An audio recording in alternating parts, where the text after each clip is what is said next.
Welcome to City Online Classes. This is Dr. Jeetu Singh. Today I will teach you Macroeconomics, second semester, first unit for Law Honors. Students, आज हम आपके साथ macro economics का topic जो discuss करने वाले हैं वो है मनी सप्लाई। मनी सप्लाई क्या है? मनी सप्लाई को मेजर करने के लिए कौन कौन सी कंपोनेंट हम यूज करते हैं, तो चलिए स्टार्ट करते हैं। What is money supply and measures of money supply. Students, money supply को डिस्कस करने से पहले मैं आप लोगों को बता दूं कि जो मनी सप्लाई है ये मैक्रो इकोनॉमिक्स का पार्ट है। सो मैक्रो इकोनॉमिक्स की स्टडी हम क्यों करते हैं, मैक्रो इकोनॉमिक्स में क्या क्या चीजों की स्टडी करते हैं और मैक्रो इकोनॉमिक्स का फादर किसे कंसिडर किया जाता है। तो मैक्रो इकोनॉमिक्स क्या है? जब हम economy as a whole study करते हैं, जब हम इकोनॉमी में किसी चीज की ह्यूज लेवल पे स्टडी करते हैं, बड़ी लेवल पे स्टडी करते हैं, तो वो मैक्रो इकोनॉमिक्स का पार्ट होता है। मैक्रो इकोनॉमिक्स में हम क्या क्या चीजें स्टडी करते हैं, तो आपको बता दूं कि जब हम नेशनल इनकम की बात करते हैं, जनरल प्राइस लेवल की बात करते हैं, inflation, deflation, stagflation, recession, like poverty की बात करते हैं, अनएम्प्लॉयमेंट की बात करते हैं, तो ये मैक्रो इकोनॉमिक्स का पार्ट होता है। अब हम बात करेंगे कि who is the father of macro economics. So आपको बता दूं कि कैम्ब्रिज यूनिवर्सिटी के प्रोफेसर जॉन मेयार्ड कीन्स को मैक्रो इकोनॉमिक्स का फादर कंसीडर किया जाता है। इन शॉर्ट इन्हें जी.एम. कीन्स के नाम से भी जाना जाता है।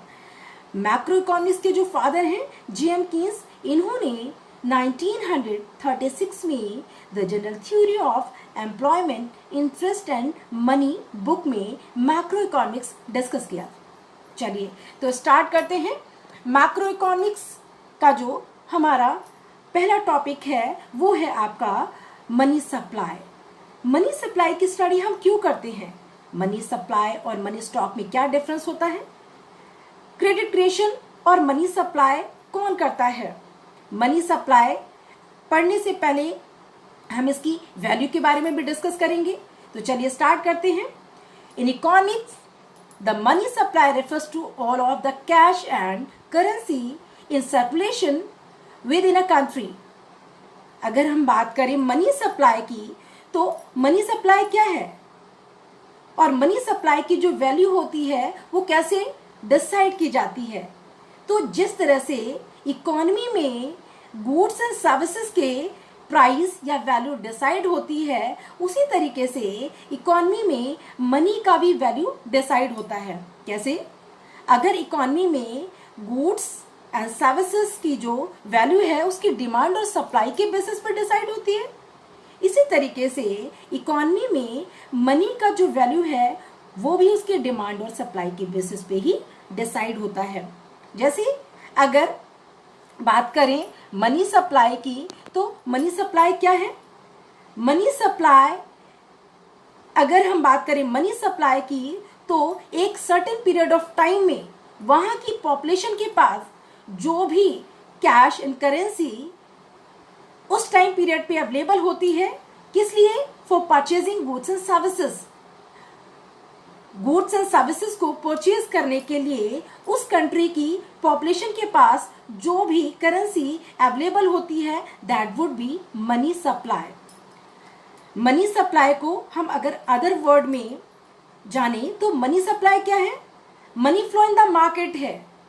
जो भी करेंसी उस टाइम पीरियड पे सर्कुलेशन पे है, ठीक है, money flow in the market जिसे हम कहते हैं, that would be money supply. In general money supply को अगर हम इक्वेशन में प्रेजेंट करें तो यहाँ पे इक्वेशन क्या होगा मनी सप्लाई का? जनरल मनी सप्लाई का जो इक्वेशन है वो होगा C+D। मीन्स एक सर्टेन पीरियड ऑफ टाइम में वहां की जनता के पास, वहां की पब्लिक के पास जो भी करेंसी अवेलेबल है, that would be C+D। D का मतलब डिमांड डिपॉजिट्स, मीन्स जो आपकी सेविंग अकाउंट्स हैं और आपकी करंट अकाउंट्स हैं, ये आपका लाइक जो भी सर्कुलेशन में है, मनी फ्रॉम द मार्केट जो है वो आपका डी से डिनोट किया जाता है। सो मनी सप्लाई को डिस्कस करने से पहले हम मनी सप्लाई का क्लासिकल अप्रोच क्या है उसके बाद डिस्कस करेंगे मनी सप्लाई का शिकागो अप्रोच क्या है। देन आफ्टर दैट डिस्कस करेंगे कि मनी सप्लाई का गुर्ले एंड शॉ अप्रोच क्या है। एंड आफ्टर दैट डिस्कस करेंगे मनी सप्लाई का रैटक्लिफ अप्रोच क्या है। तो चलिए स्टार्ट करते हैं। मनी सप्लाई का क्लासिकल अप्रोच क्या कहता है। मनी सप्लाई का जो क्लासिकल अप्रोच है, अगर हम क्लासिकल की बात करें तो क्लासिकल इकोनॉमिक्स जो कि आपके जेबीसे हैं, और जेबीसे ने आपका money supply creates its own demand के बारे में ज़्यादा डिस्कस किया है। तो यहाँ पे हम बात करेंगे classical approach like Adam Smith, like J B Say. इन्होंने मनी सप्लाई में बहुत ही कंसाइज चीज़ों को डिस्कस किया है। लाइक इनके अकॉर्डिंग मनी सप्लाई में हम सिर्फ और सिर्फ करेंसी को इंक्लूड करेंगे और डिमांड डिपॉजिट को इंक्लूड करेंगे। सी मनी सप्लाई क्या है, MS is equal to C plus D। अब C क्या है, ऑलरेडी मैं डिस्कस कर चुकी हूँ। C का मतलब यहाँ पे करेंसी से है, note and coin which is hold by public, and plus demand deposits. उसके बाद हम नेक्स्ट डिस्कस करेंगे शिकागो अप्रोच क्या है। मनी सप्लाई का जो शिकागो अप्रोच है वो क्या कहता है। तो अमेरिका के शिकागो यूनिवर्सिटी के प्रोफेसर मिल्टन फ्रीडमैन हैं। इन्होंने a quantity theory of restatement एक बुक पब्लिश की थी जिसमें मनी सप्लाई के बारे में डिस्कस किया। और इनके अकॉर्डिंग मनी सप्लाई में हम सिर्फ और सिर्फ करेंसी को इंक्लूड नहीं करेंगे या फिर डिमांड डिपॉजिट को ही इंक्लूड नहीं करेंगे, बल्कि टाइम डिपॉजिट को भी इंक्लूड करेंगे।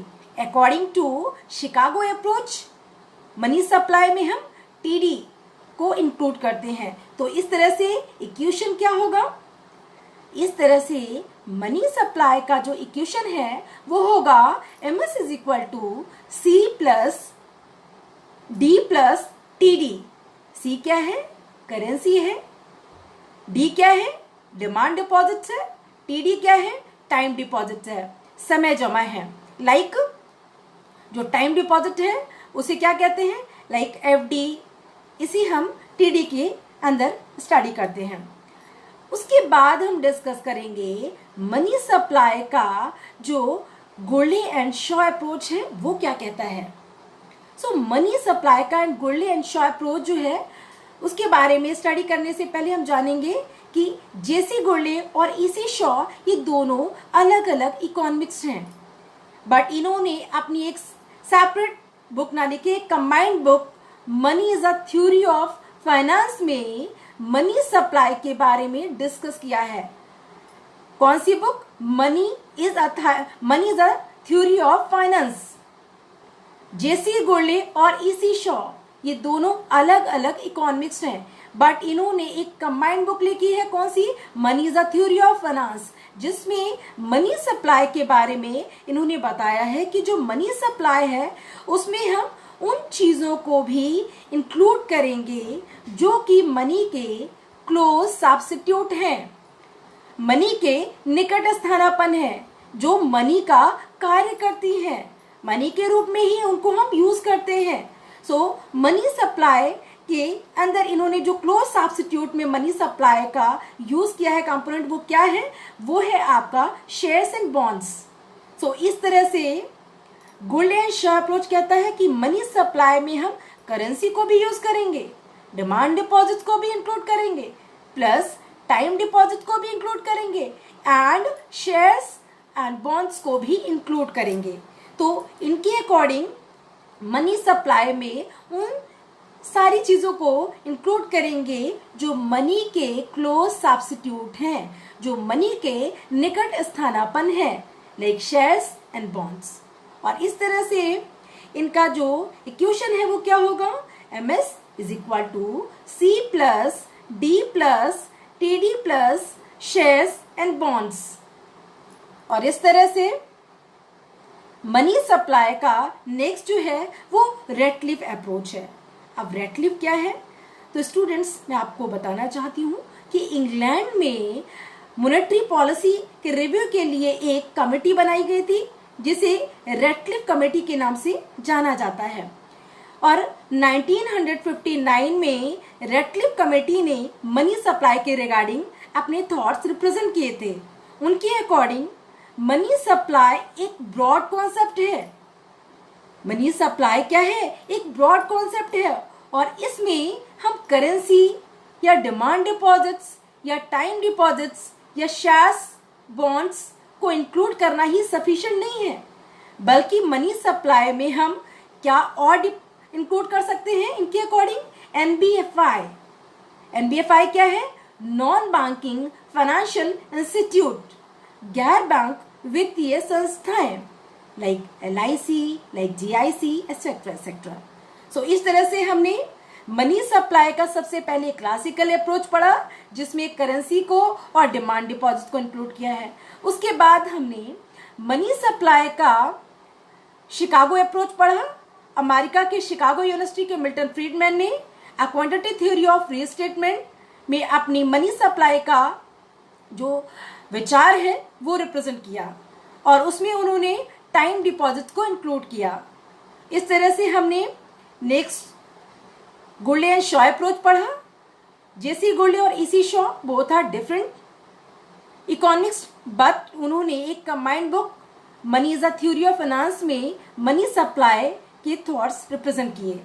उनके अकॉर्डिंग मनी सप्लाई में हम उन चीज़ों को भी इंक्लूड करेंगे जो मनी के क्लोज सब्स्टिट्यूट है, लाइक शेयर्स एंड बॉन्ड्स। उसके बाद मनी सप्लाई का जो रैटक्लिफ अप्रोच है वो क्या कहता है?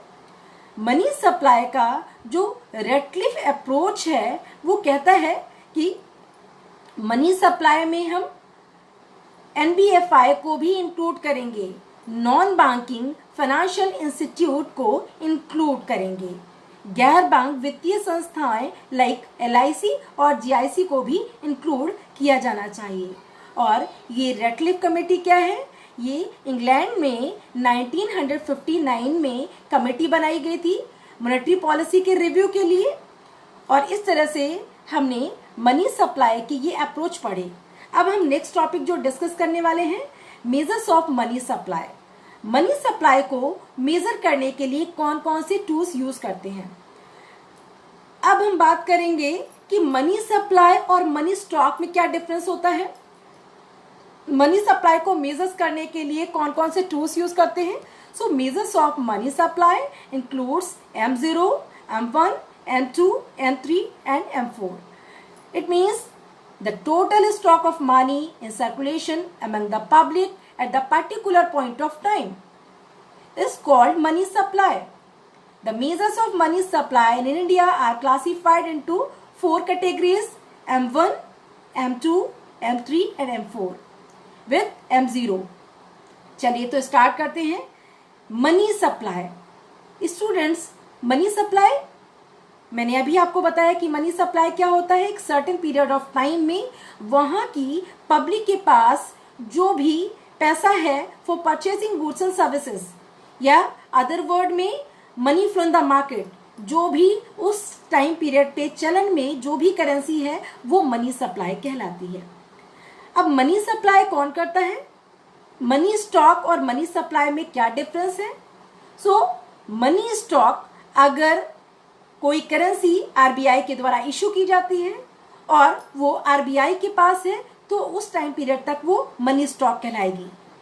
लेकिन अगर वो मनी फ्रॉम द मार्केट है, अगर वो बाजार में आ जाता है, वो करेंसी लोगों के हाथ में आ जाती है तो मनी सप्लाई कहलाती है। अब क्रेडिट क्रिएशन कौन करता है और मनी सप्लाई कौन करता है? तो क्रेडिट क्रिएशन जो है वो कॉमर्शियल बैंक के द्वारा किया जाता है, और मनी सप्लाई जो है वो रिजर्व बैंक ऑफ इंडिया के द्वारा किया जाता है, सेंट्रल बैंक ऑफ इंडिया के द्वारा किया जाता है। रिजर्व बैंक ऑफ इंडिया बैंकों का bank, father of bank, apex bank, ये आपका सेंट्रल बैंक है, और मनी सप्लाई करने का जो क्रेडिट है ये रिजर्व बैंक ऑफ इंडिया को जाता है। तो रिजर्व बैंक ऑफ इंडिया ने मनी सप्लाई को मेजर करने के लिए कौन कौन से कंपोनेंट यूज किए हैं तो देखते हैं। मनी सप्लाई को मेजर करने के लिए M0, M1, M2, M3, M4 का यूज किया गया है। आपको बता दूं कि 1985 के पहले मनी सप्लाई को मेजर करने के लिए आरबीआई ने सिर्फ और सिर्फ M1 कंपोनेंट का ही यूज किया था। उसके बाद 1977 में मनी सप्लाई को मेजर करने के लिए आरबीआई ने, सेंट्रल बैंक ऑफ इंडिया ने मनी सप्लाई को मेजर करने के लिए M0, M1, M2, M3, M4 component का यूज किया है। सो M0 क्या होता है? M0 को हम हाई पावर्ड मनी के नाम से भी जानते हैं। हाई पावर्ड मनी, उच्च शक्ति मुद्रा। अब उच्च शक्ति मुद्रा क्या है? जो उच्च शक्ति मुद्रा है reserve money, M0, it is also known as high powered money and monetary base money etcetera etcetera. So जो ये मनी बेस है और ये आप मॉनेटरी बेस के नाम से भी इसको जानते हैं, ये हाई पावर्ड मनी क्या है? इसमें क्या क्या चीजों को हम इंक्लूड करते हैं? तो M0 is equal to currency in circulation, जो money flow in the market है, ठीक है, which is hold by public, plus bankers deposit with RBI, और जो कॉमर्शियल बैंकों के द्वारा रिजर्व बैंक ऑफ इंडिया में डिपॉजिट किया जाता है, जैसे हम CRR कहते हैं, कैश रिजर्व रेशियो कहते हैं, plus other deposit with RBI. Other deposit with RBI का मतलब है अदर कंट्री के जो सेंट्रल बैंक है वो हमारी कंट्री के सेंट्रल बैंक में जो भी पैसा डिपॉजिट करते हैं उससे हम अदर डिपॉजिट में इंक्लूड करते हैं। और ये जानना जरूरी है कि जो आपका अदर डिपॉजिट्स है उसमें NBFI, कमर्शियल बैंक्स भी आते हैं, और इसमें IMF और वर्ल्ड बैंक जैसी संस्थाओं को इंक्लूड नहीं किया जाता है। अब उसके बाद हम बात करेंगे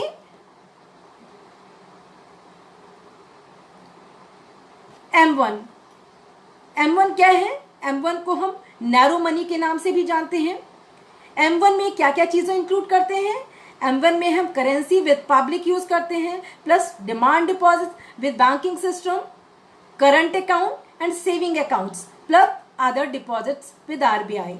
M1 जो है उसमें हम C को इंक्लूड करते हैं। C का मतलब यहाँ पे करेंसी विद पब्लिक है, which is hold by public, जो पैसा वहां की जनता ने अपने पास होल्ड किया हुआ है for purchasing goods and services, plus D का मतलब यहाँ पे क्या है? Demand deposits with banking system like current account and saving accounts. उसके बाद plus other deposits with RBI. Other deposits के बारे में अभी मैंने डिस्कस किया है कि अगर अदर कंट्री की जो सेंट्रल बैंक है, हमारी कंट्री के सेंट्रल बैंक में जो पैसा डिपॉजिट करती है उसे हम अदर डिपॉजिट में इंक्लूड करते हैं। और M1 को नैरो मनी कंसीडर किया जाता है, और सबसे ज्यादा जो लिक्विडिटी होती है वो M1 में होती है। उसके बाद हम डिस्कस करेंगे M2। M2 क्या है? M2 is equal to M1 plus saving deposits with post office savings banks. अब जो M2 है उसमें हम क्या क्या चीजों को इंक्लूड करते हैं? Saving deposit with post office और प्लस M1। और ये जो M2 है इसे भी नैरो मनी कंसीडर किया जाता है, और इसमें भी कंपैरेटिवली M1 इसमें लिक्विडिटी पाई जाती है, बट M1 के कंपैरेटिवली कम पाई जाती है। उसके बाद हम डिस्कस करेंगे M3।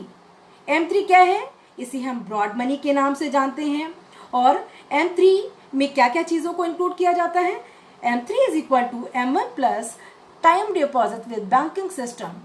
अब जो M3 है, M3 जो है वो ब्रॉड मनी क्यों है?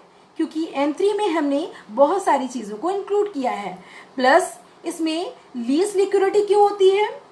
इसमें जो लिक्विडिटी होती है वो लिस्ट इसलिए होती है क्योंकि इसमें टाइम डिपॉजिट्स को इंक्लूड किया जाता है। फॉर एग्जाम्पल, आपका जो FD होता है, फिक्स डिपॉजिट्स, एक आप पर्टिकुलर टाइम के लिए वहां पे FD करवाते हैं बैंक में, और अगर आपको कैश के फॉर्म में पैसा चाहिए तो एक पर्टिकुलर टाइम के बाद या आफ्टर मैच्योरिटी के बाद ही आपको पैसा कैश के फॉर्म में मिल पाएगा। तो इसमें एक सर्टेन पीरियड ऑफ टाइम के लिए आप अपना पैसा फ्रीज कर देते हैं। तो इसीलिए इसमें M3 में जो लिक्विडिटी होती है वो कम पाई जाती है। और M3 को ब्रॉड मनी क्यों कहा जाता है? क्योंकि इसमें M3 में बहुत सारी चीजों को इंक्लूड किया जाता है, और यहाँ पे ये आपका जो M4 है, M4 क्या है? M4 is equal to M3 plus all deposit with post office savings bank. जो M4 है, M4 जो है वो M3 के कंपेरेटिवली और ज़्यादा ब्रॉड मनी में कंसिडर किया जाता है। तो M3 और M4 ये ब्रॉड मनी में कंसिडर किए जाते हैं। और M4 में हम क्या क्या चीज़ों को इंक्लूड करते हैं? All deposit with post office. अब यहाँ पे ऑल डिपॉजिट्स आता है, मीन्स यहाँ पे हम सुकन्या समृद्धि योजना को इंक्लूड करेंगे, अटल पेंशन योजना को यूज़ करेंगे, किसान विकास पत्र को इंक्लूड करते हैं। बट यहाँ पे आपका नेशनल सिक्योरिटी जो सर्टिफिकेट्स हैं उनको इंक्लूड नहीं किया जाता है। किसमें? M4 में, जो कि आपके पोस्ट ऑफिस से ही परचेज किए जाते हैं। तो यहाँ पे हमने पढ़ा कि जो M4 है वो ब्रॉड मनी में इंक्लूड किया जाता है। और ब्रॉड मनी क्यों है? क्योंकि इसमें बहुत सारी चीज़ों को इंक्लूड किया जाता है। अब एग्जाम में क्वेश्चन आता है कि लीस्ट लिक्विडिटी किस में पाई जाती है? तो M4 में M3 के कंपेरेटिवली सबसे कम लिक्विडिटी पाई जाती है। तो अगर हम इसको देखें कंपेरेटिवली तो M1 जो है वो मोस्ट लिक्विडिटी के फॉर्म में जाना जाता है और M4 जो है वो लीस्ट लिक्विडिटी के फॉर्म में जाना जाता है। अगर हम बात करें ब्रॉड मनी तो M1 जो है वो नैरो मनी में कंसिडर किया जाता है और जो आपका M4 है वो आपका ब्रॉड मनी में कंसिडर किया जाता है। तो M1 और M2 ये आपके नैरो मनी में आते हैं और M3 और M4 ये आपके ब्रॉड मनी में कंसिडर किए जाते हैं। और इस तरह से मैंने आपको बताया कि जो मनी सप्लाई है वो कौन करता है? रिजर्व बैंक ऑफ इंडिया करता है, बैंकों का बैंक करता है, एपेक्स बैंक करता है, सेंट्रल बैंक करता है। और आपका जो क्रेडिट क्रिएशन है वो कौन करता है? कॉमर्शियल बैंक करता है। कॉमर्शियल बैंक कैसे करता है क्रेडिट क्रिएशन? ये आपका डिराइव डिपॉजिट्स के माध्यम से कॉमर्शियल बैंक जो है वो क्रेडिट क्रिएशन करता है। कैसे? अगर आपको पैसे की या लोन की रिक्वायरमेंट होती है तो आप क्या करते हैं? आप किसी कॉमर्शियल बैंक के पास जाते हैं, ना कि आप सेंट्रल बैंक के पास जाते हैं। हमारा जो या जनता का जो इंट्रैक्शन है वो किससे है? कॉमर्शियल बैंकों से है। तो आपको अगर लोन की रिक्वायरमेंट होती है तो आप कहाँ जाते हैं? कॉमर्शियल बैंक के पास जाते हैं। और कॉमर्शियल बैंक के पास अगर आप लोन के रिगार्डिंग जाते हैं तो कॉमर्शियल बैंक कहता है पहले आप हमारे यहाँ अकाउंट ओपन कीजिए। और आप पहले अकाउंट ओपन करेंगे और इस तरह से ये जो प्रोसेस है ये सभी को फॉलो करना पड़ता है।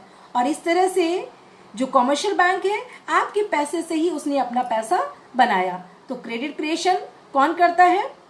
आपका कॉमर्शियल बैंक करता है। और मनी सप्लाई कौन करता है?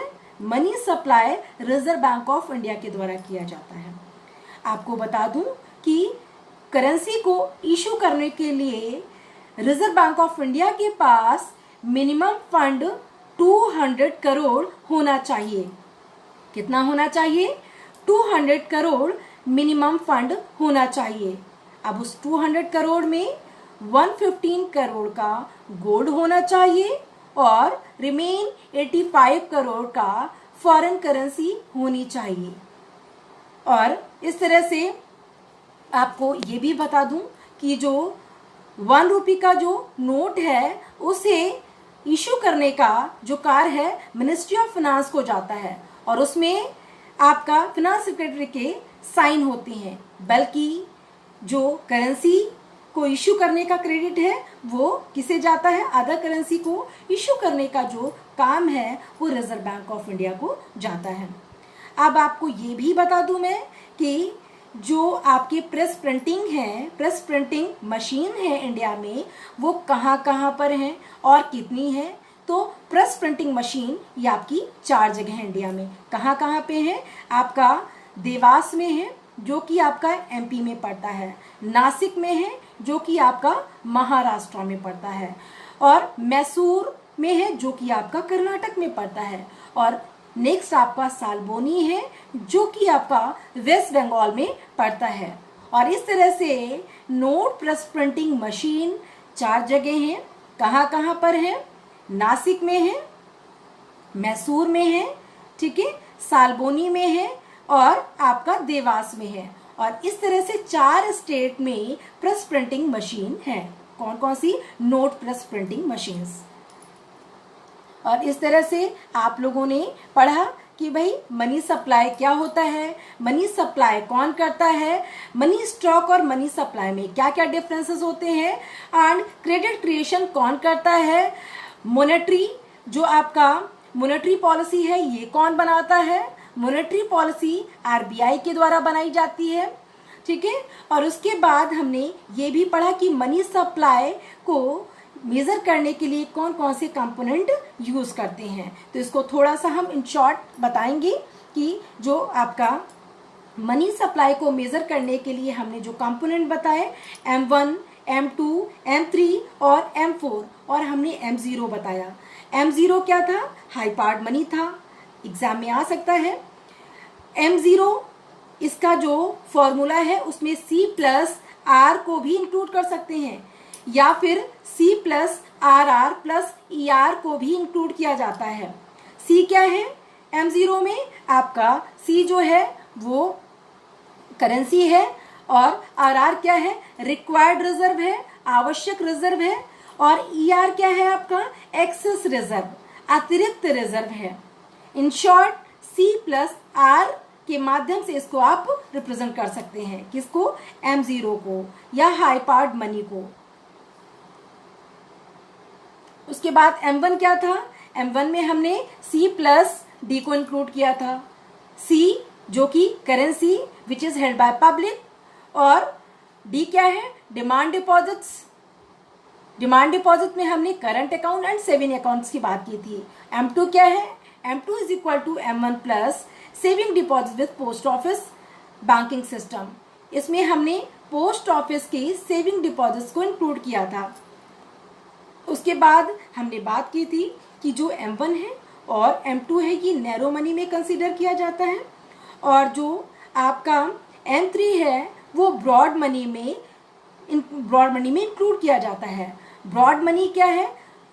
एक सुखमय चक्रवर्ती कमेटी बनाई गई थी 1985 में। उन्होंने मॉनेटरी पॉलिसी के रिव्यू के लिए M3 कॉन्सेप्ट को यूज किया है। किसने? सुखमय चक्रवर्ती कमेटी ने। कब किया है? 1985 में। और कहा है कि जो M3 है वो ब्रॉड मनी में कंसीडर किया जाता है। ब्रॉड मनी क्यों है? क्योंकि इसमें हमने बहुत सारी चीज़ों को इंक्लूड किया है। और M3 क्या है? M3 is equal to M1 plus time deposits with banking system. अब आपको पता है कि अगर आपको पैसा कैश के फॉर्म में चाहिए होता है तो आपको एफडी जो है वो ब्रेक करवाना पड़ेगा। एक पर्टिकुलर टाइम हो आपको यहाँ पे लेना होगा, देन आप उसको कैश के फॉर्म में कन्वर्ट कर सकते हो। तो ये टाइम डिपॉजिट जो है उसमें लिक्विडिटी जो होती है वो कम होती है, और उससे भी कम लिक्विडिटी M4 में पाई जाती है। तो M4 में क्या क्या चीज़ों को हम इंक्लूड करते हैं? आपका M4 is equal to M3 plus all deposit with post office saving banks. अब जो आपका जो M4 है, M4 में हमने पोस्ट ऑफिस की सारी डिपॉजिट्स को इंक्लूड किया है। अब पोस्ट ऑफिस की ऑल डिपॉजिट्स मीन्स इसमें हमने सुकन्या समृद्धि योजना को भी इंक्लूड किया है, अटल पेंशन योजना को इसमें इंक्लूड किया है, और किसान विकास पत्र को इंक्लूड किया है। और इसमें हम नेशनल सिक्योरिटी सर्टिफिकेट्स को इंक्लूड नहीं किया है, जो कि आपका पोस्ट ऑफिस से ही अवेलेबल होता है। तो इस तरह से हमने M4 में पोस्ट ऑफिस की ऑल डिपॉजिट्स को इंक्लूड किया है। और इस तरह से एग्जाम में क्या आ सकता है कि आपका जो M1 है वो इसमें लिक्विडिटी ज़्यादा होती है कम होती है? तो इसमें जो लिक्विडिटी होती है वो ज़्यादा होती है, तो मोस्ट लिक्विडिटी M1 में होती है। अगर आप आरबीआई की साइड में देखेंगे तो मनी सप्लाई को जो मेजर करने के लिए कंपोनेंट हमने यहाँ पे M1, M2, M3, M4 और M0 यूज किया है, वहाँ पे NM1, NM2, NM3 के नाम से और L1, L2, L3 के नाम से भी वहाँ पे रिप्रेजेंट किया गया है। तो इस तरह से मनी सप्लाई को मेजर करने के लिए M1, M2, M3, M4, M0 component का यूज़ किया गया है। और ब्रॉड मनी किसे कंसीडर किया जाता है? ब्रॉड मनी आपका M3 को कंसीडर किया जाता है और M4 को कंसीडर किया जाता है। नैरो मनी M1 और M2 को कंसीडर किया जाता है। और मनी स्टॉक क्या है, मनी सप्लाई क्या है? जब तक रिजर्व बैंक ऑफ इंडिया जब न्यू करेंसी इशू करती है और वो उसके पास रहता है तो वो मनी स्टॉक कहलाता है। अगर वही करेंसी मार्केट में आ जाती है या मनी फ्रॉम द मार्केट होता है तो उसे मनी सप्लाई कहते हैं। क्रेडिट क्रिएशन कौन करता है? कॉमर्शियल बैंक करता है। और इस तरह से हमने आपका मनी सप्लाई और मनी सप्लाई को मेज़र करने के लिए कौन कौन से कंपोनेंट यूज़ करते हैं ये टॉपिक हमने आपका कंप्लीट किया। आई होप स्टूडेंट्स आपको समझ में आया होगा। Thank you so much.